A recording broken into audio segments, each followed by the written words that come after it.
guys, today we are going to be testing out the Rawbeautykristi and Pure collab palette. I am so excited about this.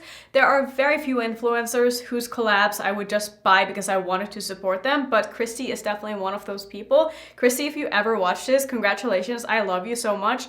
Nobody is more deserving than you are to have a collab, and I think that you did such a good job with this. I don't know why I'm speaking to her as if she's ever going to watch this, but I want to show you the palette at least, so I don't want to go into like the bad experience that I had buying this. I'm sure you have heard it. Their site crashed, it took forever to get, yada yada yada. They'll probably improve in the future. I don't want to make this into a negative video, but the shopping experience wasn't great, but I still wanted to kind of just quickly mention it. But let's go ahead and get into the palette. So here's what the palette looks like. You've probably seen it. It is a double-sided palette, which I think it's so cool. I have never seen any brand do anything like this before. I'm sure it exists, but I haven't come across it personally, but I think that this is so cool. So you can see here on the side that it is quite thick, but that is because there are two palettes in this little thing. So it really is a very, very sleek palette for being like the design that it has. And one thing I really like about it is that the front of the packaging, like the font and the script or like the text on the packaging is what I'm trying to say, is actually different on both sides. So on the colorful side, it's more of like a holographic text, but then on the neutral side it's more of like a kind of bronzy brown text, so it's easy to see which one is which. So let me first show you the neutral palette. So here's what this one looks like. This is not really my kind of color scheme, as I'm sure you know, unless you're new to my channel. Hi, I don't really use neutrals, but I do want to show you the colorful side as well, because this is what I'm the most excited about. This is what I'm going to be playing with the most. I'm not going to do a two-tone eye like everyone else whose pictures I've seen. I haven't watched anybody's videos yet because I wanted to, you know, form my own opinions first, but everybody that I've seen post photos and stuff have done like one eye on the neutral side and one eye on the colorful side. I'm probably just going to focus on the colorful side today because neutrals are not that hard to make, and it's not really my kind of thing either. I am going to do a separate video though where I do 3 different looks. I'll probably do like one look with each side and then one look combining both sides. So if you want to see that, you're new to my channel, don't forget to subscribe. Let's go ahead and look at the swatches for this. Like I've said in the past, I'm always curious to just like feel the shadows before I go in and start using them on my eyes, because I just want to see how they swatch. A lot of the time, how something swatches will give me an idea, at least, of how they're going to perform on the eyes. It's not always accurate, but it gives me an idea of what to expect at least. The palette retails for $34, which I feel like is a pretty fair price for the amount of shadows that you do get. I felt like the palette swatched beautifully. I'm so excited to use these on my eyes. The mattes felt so creamy and so pigmented. The only shadow that really felt a little bit dry was the red, but that's pretty common with red eyeshadow. So I think we should just go ahead and get started. I'm going to prime my eyes with my Smashbox Lid Primer in Light. And if you can see a little bit of staining on my eyes and maybe my base isn't looking perfect, I already filmed a look today and I took off only my eye makeup before I started filming this video. So now you know if I'm looking a little bit not great, but it is what it is. You know, I just wanted to film this video as quickly as I could. And I was too lazy to take off all of my makeup just so I could start filming my eyeshadow again. So I want to try to play with a lot of these shadows as per usual. So I think I'm going to go ahead and start with taking the yellow here, and I'm going to put that in the first portion of my crease. This one is called Dandelion. And if you guys want to know like why the shade names are the way they are, just go watch her reveal video. I will link that down in the description box if you want to go check that out if you haven't already. But I just love her so much, and I love the thought that went behind all of these names. I just think that it's such a well curated and well thought out palette, and it really does reflect who Kristi is as a person. I just love that.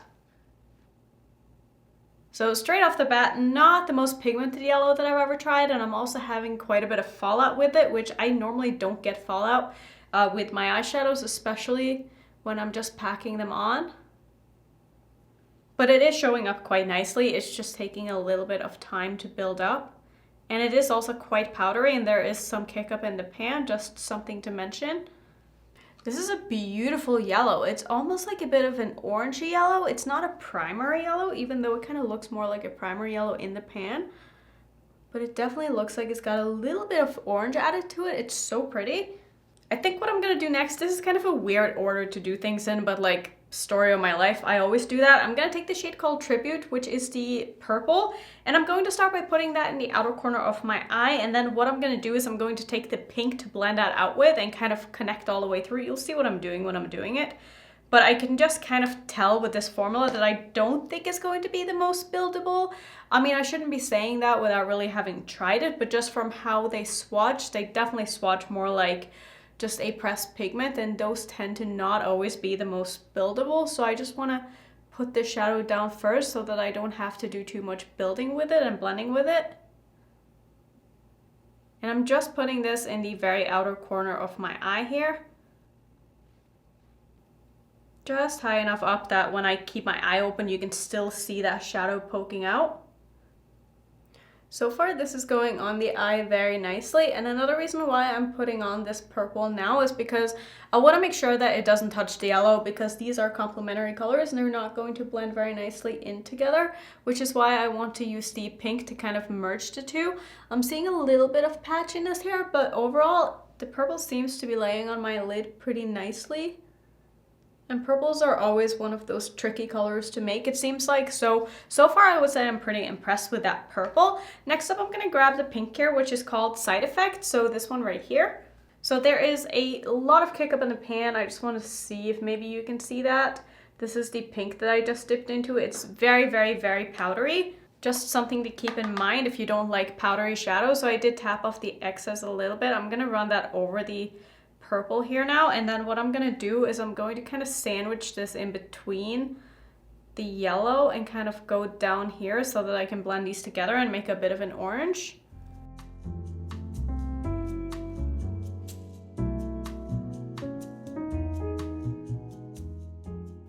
And so far, I wouldn't say that this is my favorite formula. I find them to be very powdery and they don't really stick that well to my eyes. Like I said before, when I was using the purple, I would not be building and blending these too much on each other. I feel like they're a lot more vibrant in the pan than they are on the eyes. And there's a lot of fallout with them as well. Like you can probably see here with the purple, I'm usually not one who gets fallout with eyeshadows. At least not very much, which is why I tend to always do my base first, because I try to be kind of careful when I do my eyeshadow. And even though I use a lot of very pigmented bright eyeshadows every single day, I don't usually get a lot of fallout with them.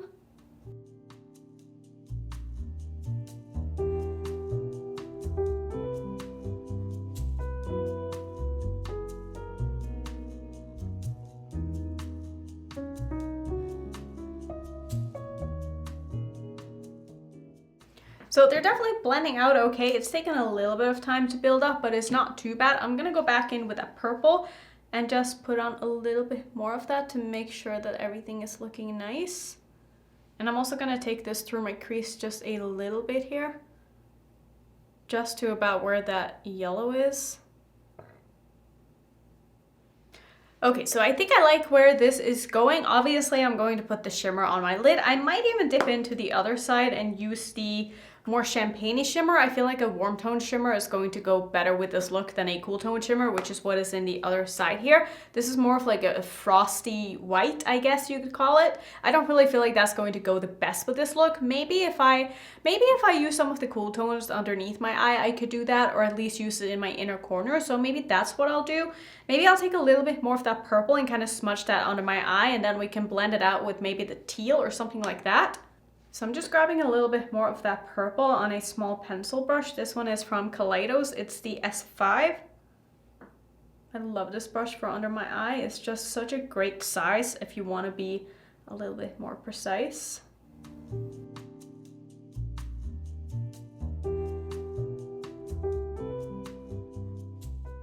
So I'm having a little bit of a hard time getting this to adhere under my eye, which I'm not really surprised by given how powdery these shadows are. I'm having to really pack on a lot here.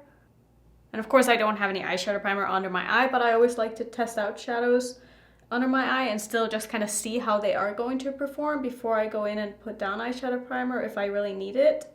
I do find most shadows to be okay under the eye without a primer, which is why I don't always take that extra step.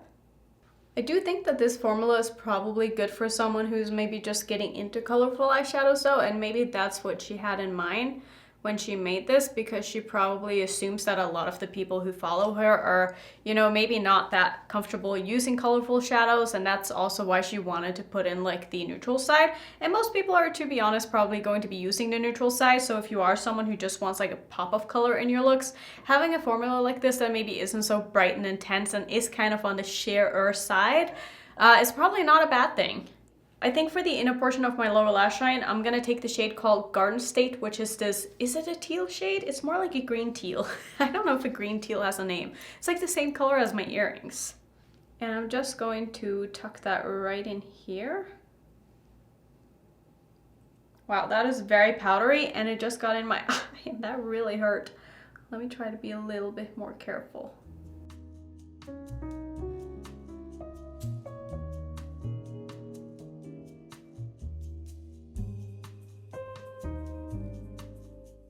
Just going to take a clean brush here and just blend a little bit around the edges so that everything is nice and blended. And then we can go in with a shimmer on the lid here. So I'm not sure if you can see, like just under my eye here, how the purple is just not really as vibrant as it is on my lid. And I'm, like I said, I'm having a little bit of a hard time just getting this color to be built up and stick properly. So next time I would definitely use an eyeshadow primer under my eye, and I also just feel like it's a little bit sheerer and lighter than it shows up in the palette. I don't know, that could just be me. I feel like it's just looking a little bit darker and more vibrant in the pan, and I feel that way about all of these shadows. Like especially this pink. This pink is way more of like a neon in the palette, but on my eyes it's really not that bright. And I feel like if I'm gonna deal with shadows that are this powdery and kind of tricky to work with, at least I want the pigmentation to be like very there, you know? Like I definitely feel like I have formulas that are exactly the same colors but are easier to work with and have less fallout and sticks to my eye better. So like I said, I don't think this is my favorite formula so far, which kind of sucks, but you know, I'm reviewing a palette, I'm not reviewing the collab. This has nothing to do with Kristi. I absolutely love Kristi. So even if I say something about this palette that maybe is a little bit negative that you don't agree with, doesn't mean that I have anything against Kristi. Obviously, I'm just reviewing the eyeshadow palette. So for my lid, I am going to dip into the neutral side here, and I'm gonna take the middle shade because this is more of a, like I said, a warm tone shimmer, and I just think it's going to go better with the look. This one is called Golden Ticket. I'm first going to put on a little bit of my NYX glitter primer. Just going to put that exactly where it is that I want that shimmer to go, basically just in the first half of my lid. I'm not going to do a half cut crease with this today. I just want everything to kind of blend seamlessly together. So I'm not pulling this up too high, just to make sure I don't get a sharp line in my crease. And then I'm gonna take that same brush into the shadow and just plop this all over my lid. So this is a really pretty, but still kind of basic champagne shimmer, which I totally understand why she put the shimmers that she did into these palettes, because they kind of go with everything, which is nice. I do wish there were more shimmers personally, but I still get why there's only one shimmer in each palette, because I prefer mattes myself when it comes to eyeshadow. I feel like the mattes are definitely how I build my eyeshadow looks, and then I usually only use one or two shimmers. I'm also seeing a little bit of fading with this teal shadow that I use. I'm gonna put on a little bit more of that. Like I definitely feel like this formula is a little bit finicky to work with. And it probably is best to do easier looks with that doesn't require as much blending and just is kind of pack on and leave it alone. So I think this is looking okay now. For the inner corner of my eye, I'm gonna take this other shimmer and just put a little bit of that. Just gonna spray that a little bit so that I don't get any fallout.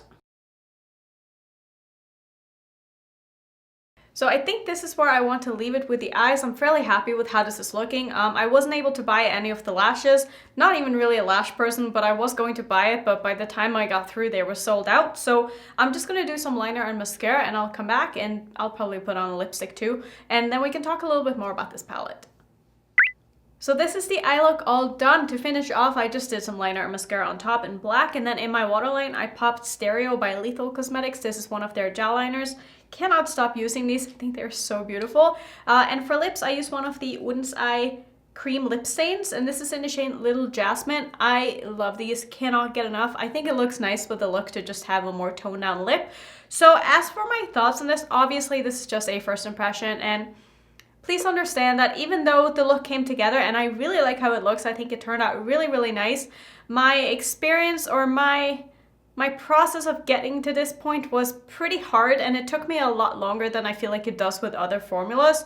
So even if I totally could have been very biased and I didn't have to say anything negative because the eyeshadows are looking good, please appreciate that I'm being honest, because I don't want to say anything bad about this palette, but I just don't feel like this formula is that good.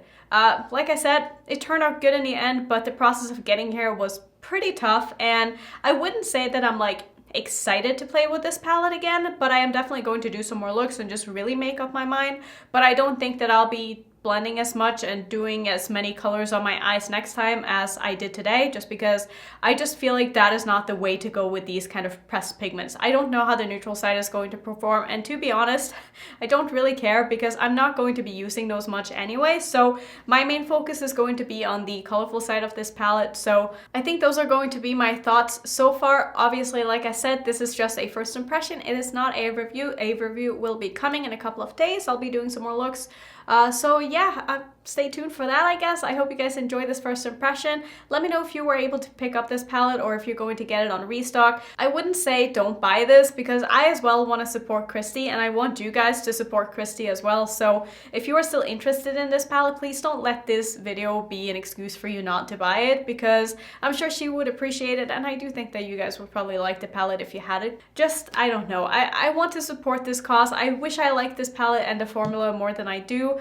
As of right now, not really super impressed, but it is what it is. Maybe I'll change my mind when I do more looks, but we'll see when that time comes. So thank you for watching as always. If you want to see some other first impression videos, here is my playlist. And if you're new, I would love it if you would consider subscribing, and I will see you in my next one.